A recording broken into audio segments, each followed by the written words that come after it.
Welcome, friends and enemies, to this weekly news show presented by Midwestern Commentary. I'm here to give you news from the past week, along with bits and pieces I found to fit in. Any links are available in the comment section on YouTube. So I'm doing the news hits for July 7th, July 12th through July 19th, because I'm recording this on 19th. In top news, President Trump released election intelligence that was declassified, basically stating that there is issues with the election system in the United States. And there's a whole lot of hoopla coming from both sides of the aisle about it. So I don't know why. I don't know why there would be a lot of hoopla from, pointing out something that's wrong that can be fixed, but I'm just here. In other international news, the U.S. and Iran are back at trying to blow each other up, and several other countries are taking the brunt of it too. Let you know more as it happens. I'll let you know that at least 17 service members from the United States have been killed since this began. May they rest in peace. Wreckage of a sunken vessel was found in San Francisco.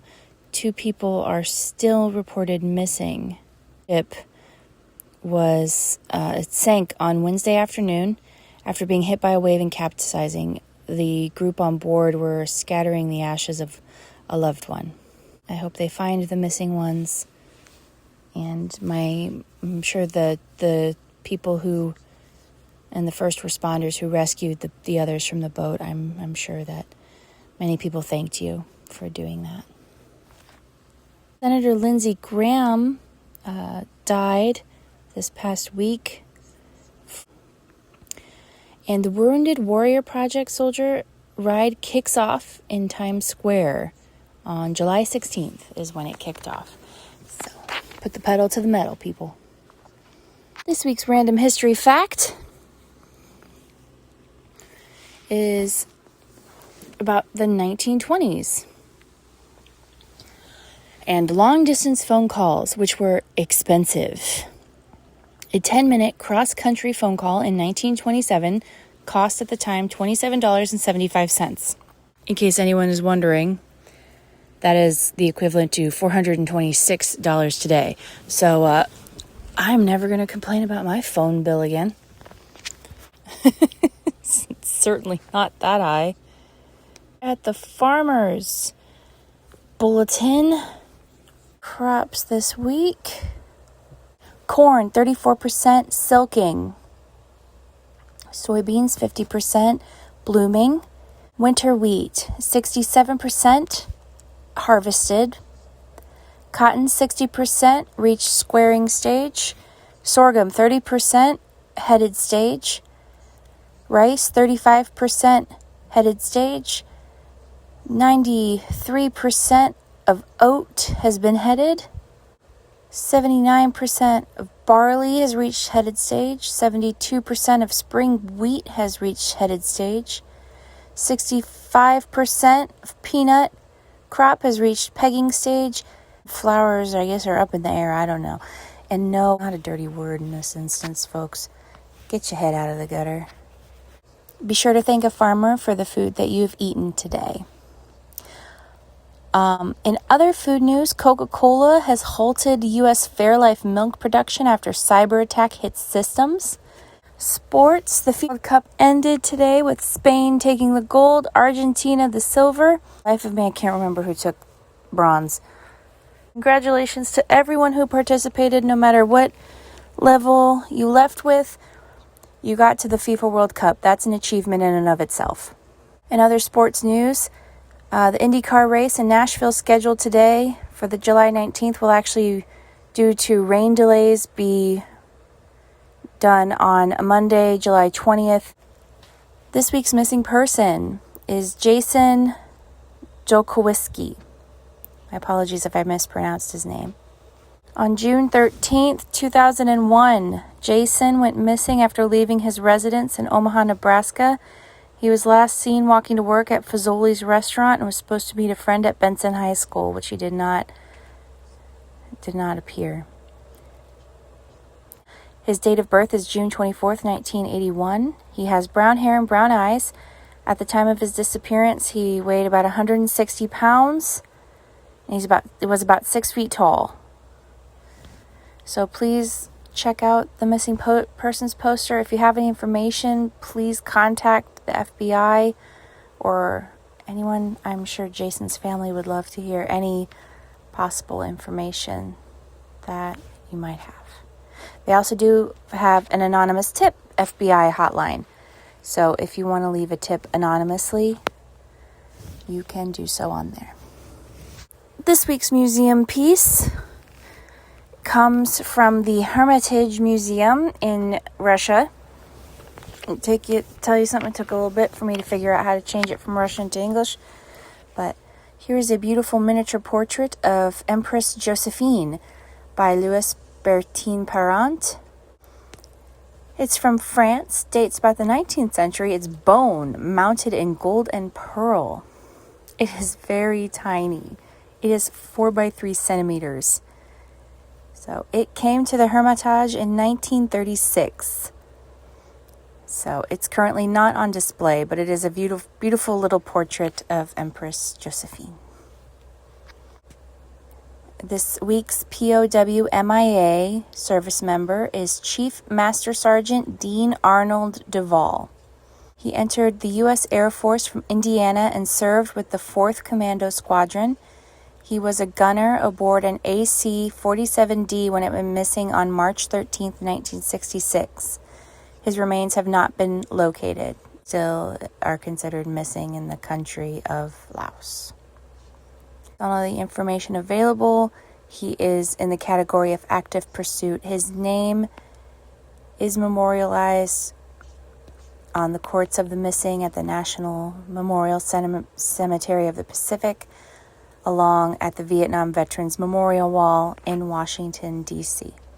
If you have any possible information about Chief Master Sergeant Dean Duvall or others in his company, please reach out to let them know.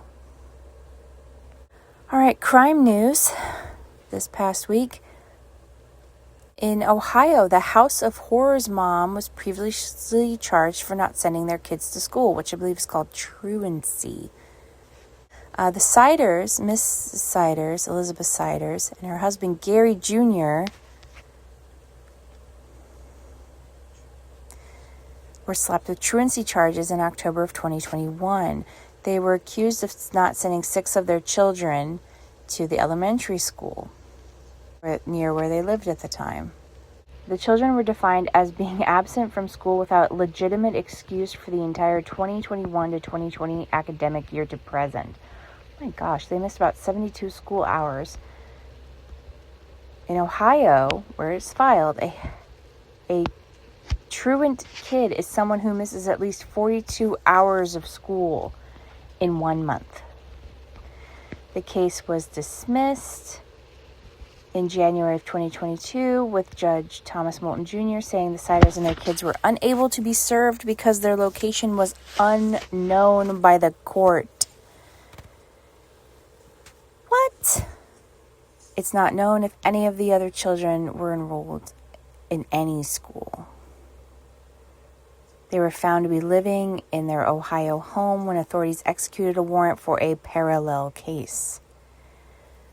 Attorney General had also stated that the children looked almost feral. It is insane, this case. I feel like more is going to come out about it. The home has already been sealed off by the cop. They're arrested on child endangerment charges. All 4 have pleaded not guilty at their arraignment.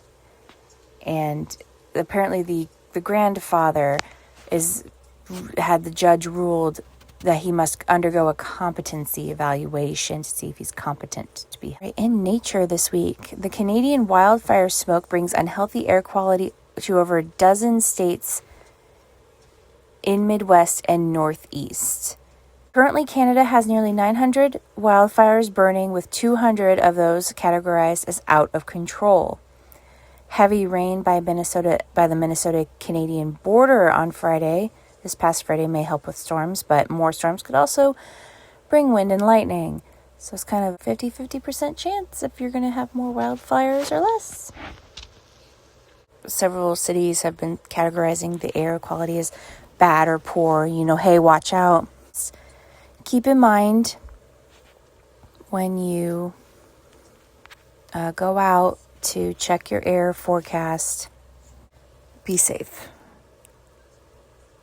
There are firefighting donkeys in Spain. We're back on firefighting, chowing down on grass and fire risk from dawn to dusk. The donkeys, the happy little donkeys of Doana, a simple job of grazing freely across about making a 150-foot long fire break. From March to November, team members of these donkeys work 7 hours a day and drink about 8 gallons of water, but they haven't had a lot of fires. The donkey fire brigade concept is being replicated in other areas of Spain that seem to be ever greater risks of fires in their naturally dry forests of pine. That's awesome. Sheep and goats are also used in Spain to control fires. So I think that's cool. And my shout out to my Californian friends. Apparently what you need is sheep, donkeys, and goats. Why not give it a try? It might stop, along with my Canadian friends, maybe just a little bit of controlling the underbrush. Humpback whale watching surges in Brazil. The population of humpback whales continues to grow as record numbers are spotted during whale watching seasons. The population in humpbacks have increased from 2,000 in 1986 to about 35,000 today. Random food fact for this week is from ancient Egypt. Bread and porridges were the base of an Egyptian diet.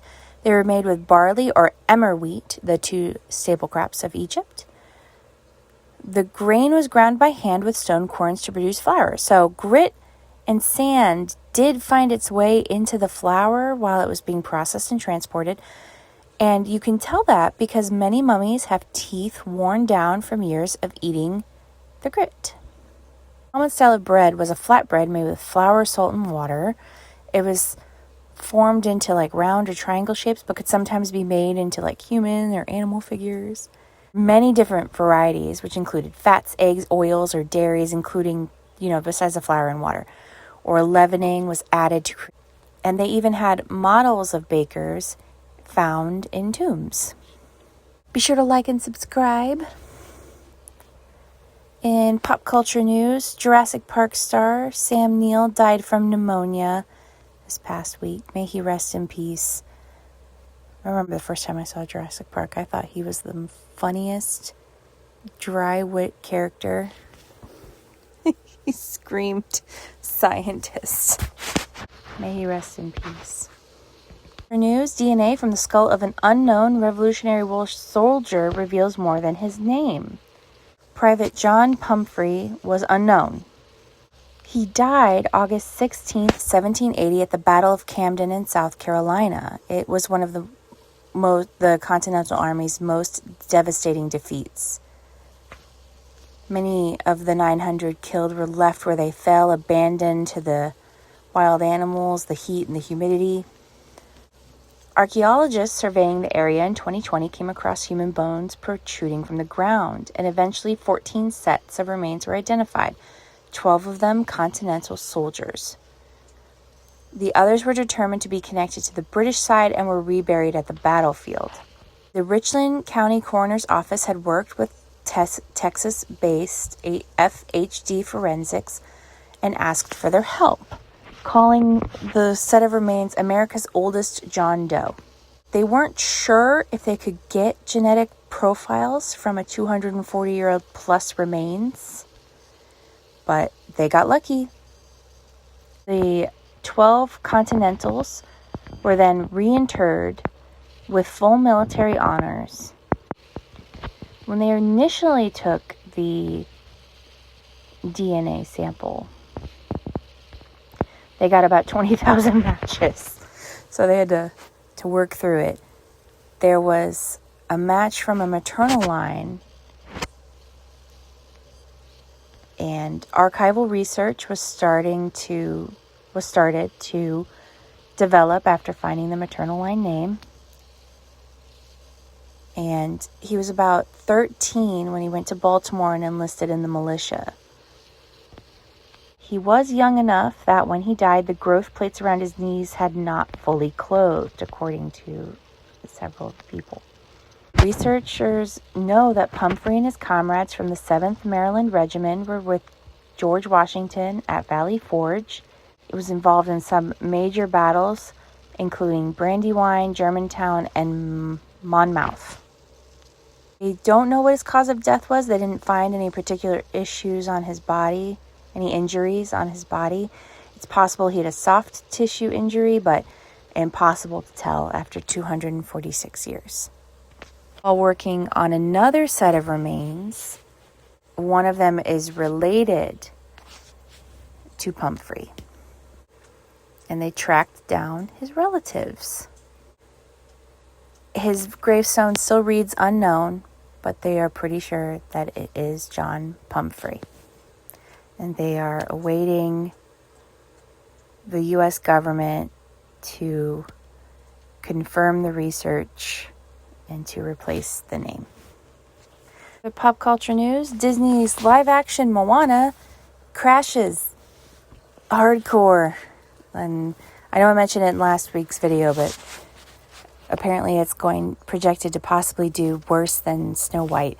Reportedly number one, but it didn't make like a big... It supposedly cost $250 million to produce.